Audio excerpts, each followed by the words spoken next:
પોરબંદરના બિનમાન્યતા પ્રાપ્ત એક રાજકીય પક્ષને ચૂંટણી અધિકારી દ્વારા નોટિસ પાઠવાઈ છે, જેમાં આ પક્ષે 3 વર્ષથી વાર્ષિક હિસાબો સાથે ઓડિટ રજૂ કર્યા જ નથી, જેને લઈને આ નોટિસ પાઠવાઈ છે. ગુજરાત જનતા પંચાયત પાર્ટી નામની બિનમાન્યતા ધરાવતી રાજકીય પાર્ટીએ વર્ષ 2021થી વર્ષ 2024 સુધીના વાર્ષિક ઓડિટ અહેવાલો પંચ સમક્ષ રજૂ કર્યા નથી, જે મામલાને લઈને ચૂંટણી અધિકારી દ્વારા આ પક્ષને કારણદર્શક નોટિસ પાઠવાઈ છે. જાણવા મળતી વિગત મુજબ આ પક્ષનો એક ઉમેદવાર વર્ષ 2019ની ચૂંટણીમાં સાંસદ માટે લડ્યો હતો.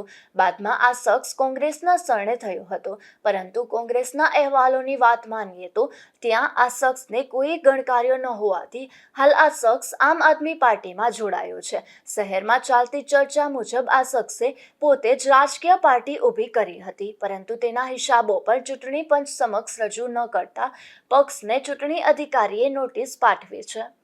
નિપુલ પોપટ સાથે અશોક થાનકી, ગુજરાત ન્યૂઝ, પોરબંદર.